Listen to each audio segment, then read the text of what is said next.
I'll get started. My name's Elizabeth Foman, and I work with the Learning and Teaching Consultants in LSA Technology Services. And I'm here with my colleague, Hedel. Hedel's going to be moderating today. We're both consultants, and we provide support for faculty in LS&A. We specialize in different topics and disciplines. And we really enjoy this time of the year when we get to do our sessions and get a chance to sort of talk to everybody and dig into topics. So just so I can give you an example of what I did here. So this course is all set up here with the presentation that I'm going to be giving you today, as well as some resources in here. I just want to tell you that I've added you as a faculty member in this class.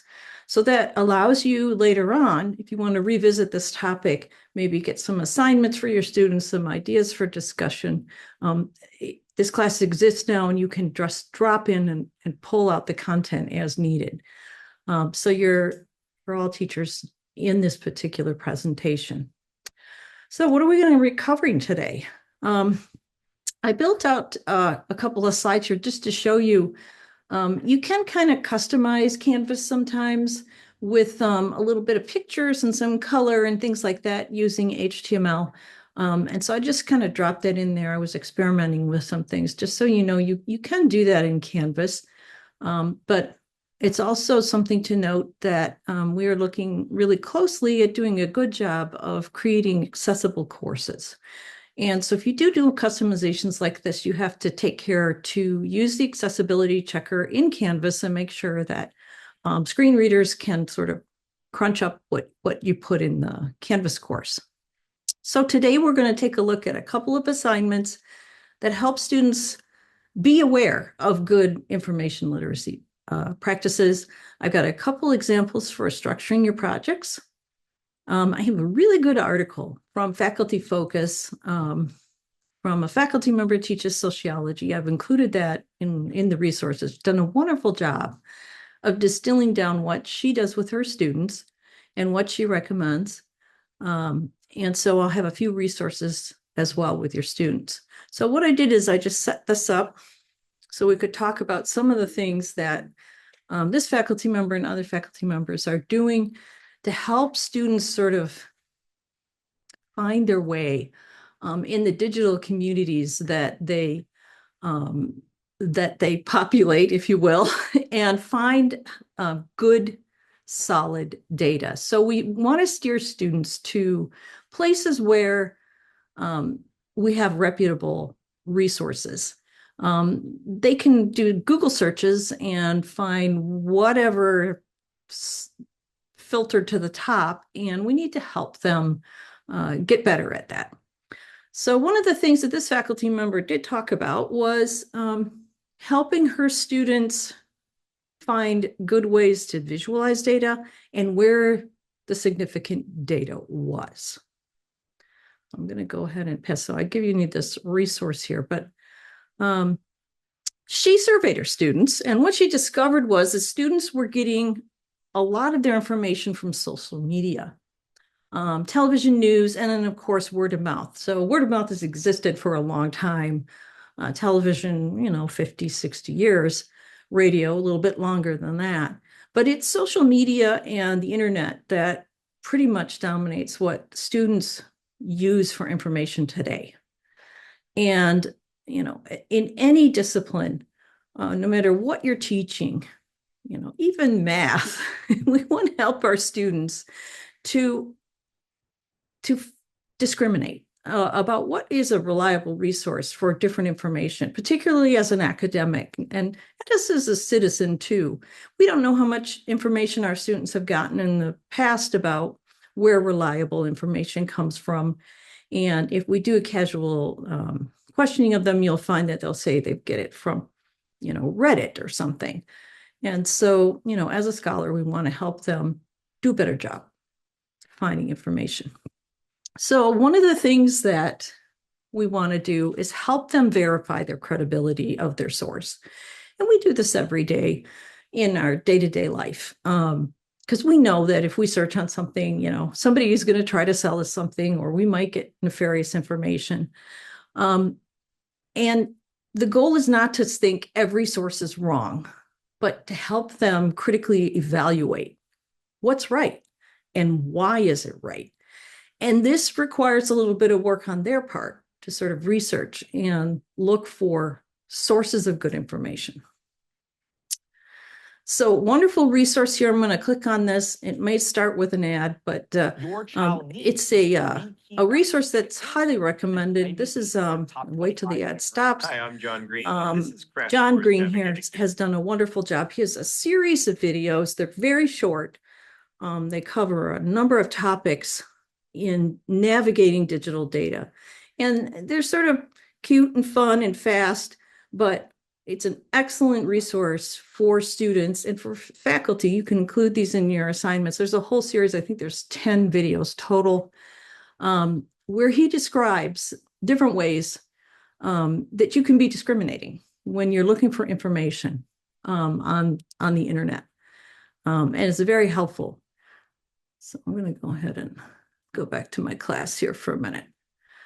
So I'm going to go here to and I'm just scrolling through this modules, by the way. So here's the bigger picture of all of the crash courses in navigating digital information. So this is a good resource for students. It's a good resource for me too. I'll have to tell you, when I was researching this, this project and going through all of the resources, I harked back to the days when I taught a class in mass communications at U of M Dearborn. And at the time, things weren't quite as complicated as they are now. And they were pretty complicated. There was still Rupert Murdoch and all the rest. And but misinformation and digital clutter has become a lot worse than it was 10, 15 years ago. So these videos are really helpful just for the faculty member to watch on their own, even if you decide not to use it in your class. So just so you have that as a resource, I put these here in the class for you. So here's another example of something that we can try out with our students, and it doesn't matter what discipline that we're talking about. You can build a discussion post, and this doesn't have to take up a lot of class time, but it's really critical that the faculty member gets involved in a discussion post like this. Give the students a topic, have them research it, and then take a look at some of the source material. Can they figure out who the author is? Where did this come from? Are there references? What are the references? And very quickly, students will see that they can't just take things at face value. And some really lively discussions can come out of this kind of discussion assignment. I don't recommend that you grade these assignments because what you're trying to do is get the students to think critically and discuss amongst themselves, as well as with the faculty member, with some guidance about what it means to find a credible source. So the other topic that I put in this particular category is an assignment template, and I'm not going to click on it. I've shared this in the bottom with some other resources. This is actually part of a little project that some of our colleagues at U of M Dearborn are doing with an idea that they were creating a common assignment that would help anyone in any discipline teach web and information literacy. And if you want to get involved at a Uber level, you can actually, it's actually a little research project. But the resources that I provided at the bottom of our class here today talk about that and allow you to join with your other faculty colleagues if you want to get more involved in sort of collaborating on how you might make assignments for your class that include information literacy. So the next thing we're going to take a look at is, how do we get our students to evaluate a point of view? And the difference between data, good data, news and information, and opinion are something that are not clear to most students on the internet. And there are a couple critical ways that you can look at this content. One of my favorites is going to come up in a minute, but some of it is just being aware of the terminology that's being used in a particular Twitter feed, for instance. One of my advice to students mantras is if someone's telling you how to feel about something, it's probably an opinion. It's not a fact. So if someone says you should be angry, that's an opinion. And that really helps students. Students are still, their brains are still developing, and they need help with their critical assessment of the things that they read and hear. I'm going to stop right here because there's only two of you. Does anybody have any questions at this point? Anything they want to contribute? We can make this a little more casual since there's just a few of us in here today. No? Okay. I think you're supposed to wait 30 seconds. I didn't wait that long. Okay, so this is one of my favorite resources in the world, and I also often pop this into classes, and I even look at it myself periodically because my own media consumption needs to be measured and reasonable as well. You can ask your students to take 3 headlines on the same topic, and this even applies in science topics now. So this isn't just about sociology or poli-sci or some of these other topics that are, sort of in current events. The science has fallen into this category as well. Scientists need to be very discriminating where they get their information from. And then you can ask these students to discuss whether the source is liberal, conservative, or neutral, or reliable or not, opinion or not. So I just popped in the media bias chart. This thing is updated every year. It's kind of overwhelming from a visual standpoint, but it demonstrates how complex this environment is and gives students sort of visual about where the leanings are of certain media outlets, and that they should be aware of that when they're doing their research on whatever topic, just to make sure that they realize that there's a lot of players behind the scenes. And this isn't anything new. If you study history, there was always people who wanted to control the flow of information. This is a little bit more complicated today. So another thing that I really recommend for students who are doing any research in sort of the mass media realm is understanding what syndication means. This is one little chapter from a wonderful textbook that I've also given you the link to that talks about syndication and what that means and how media outlets are owned and how different, and we know about Google and some of these larger search engines and things, how that market controls what we see and don't see. So this is a real helpful tool. So you're probably thinking, oh my gosh, I'm teaching English 101. Who has time for all this stuff in our classes? But every little bit helps. Our students are gradually building their critical thinking skills.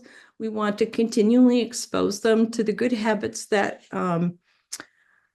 scholars have and empower them to feel like they have control over the media and the information flow that gets thrown at their eyes, if you will. So we also have this book here, The Web Literacy for Student Fact Checkers. It's a really good book. It's a link I put in the bottom. Very helpful for students and for faculty too. Okay. So we're coming up on our primary data sources. So if you can help students by pushing them or pointing them to primary data sources that are reliable, this is a great thing to do. And we hope that faculty are doing this on a regular basis. The experts on this topic are our friends in the library. They have for decades been the information literacy experts. So you can always point students to library sources. And you can also say, hey, some of these reliable primary sources sometimes make mistakes or change their results of a research project based on new research. And it's well worth having that discussion with students about how reputable sources might inform us that they have changed or updated some of their conclusions. So here's this kind of mind blown, right? This is the library, our friends, the experts in information literacy. These are a number of Canvas modules that you can import into your course. It's a very robust section on this. You wouldn't probably want to bring in all of these, but they have some really nice, helpful little assignments that you can pop in for different topics. Gives you a great starting point for integrating that information literacy into whatever topic that you happen to be teaching.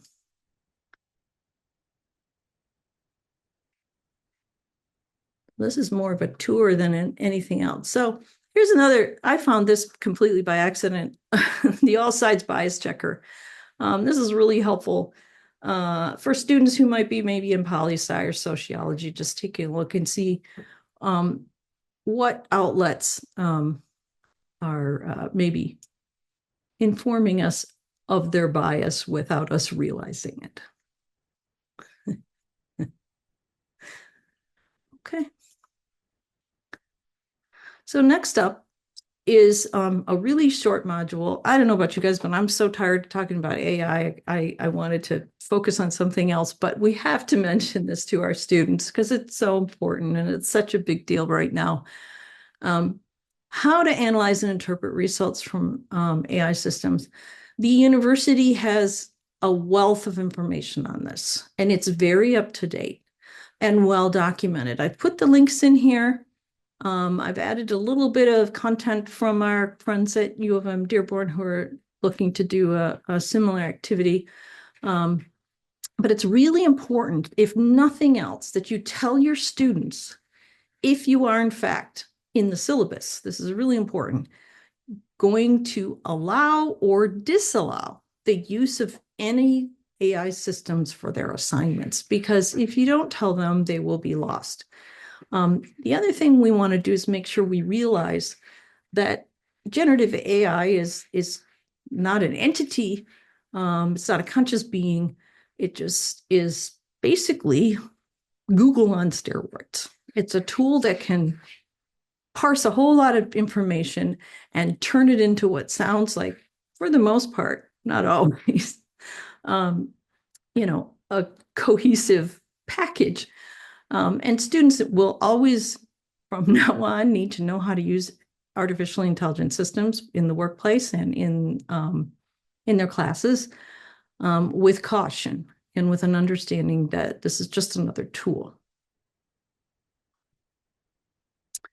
So here's, this link is unhappy because I didn't give it a separate window, but these are the U of M branded generative AI tools for students, and I'll take you to that link in a minute. And then, and this is the article I was telling you about by Krista Black. She teaches at Mott Community College, and she's written this wonderful explanation of what she's doing with her students and how they respond to this. And she's teaching sociology. And so she's broken down. There's quite a bit of other information in here if you want to take a look later on. I just wanted to make sure that you guys saw this because it was one of the best articles I'd seen on teaching information literacy in a long time. And it's broken down into bite-sized pieces and lots of resources for you that will allow you to apply it to your own class. I'm going to move something here. So I did put this link. I'm actually not even going to go to this. Adobe Education Exchange has some really good resources, and I put that in this class as well for you guys to go to. Unfortunately, pretty much everything that Adobe does is a commercial for Adobe. But they have a education exchange for faculty that contains some really robust rubrics and assignments media assignments on digital literacy, and they have and information literacy, and they're really helpful if you can sort of get past the commercial for Adobe. Their information is excellent. So I popped that in there as a resource for anyone who wants to do maybe some podcasts or and stuff. And finally, we get to the end here. Didn't have a lot of questions, but I can walk you through some of the other materials that are in this particular Canvas course. I just wanted to let you know our next session is an introduction to Gradescope, and that's on Monday, the 12th at 2:00. So if anybody wants to sign up for that, the link is actually in the class here. So without further ado, does anybody have any questions or anything they'd like to contribute?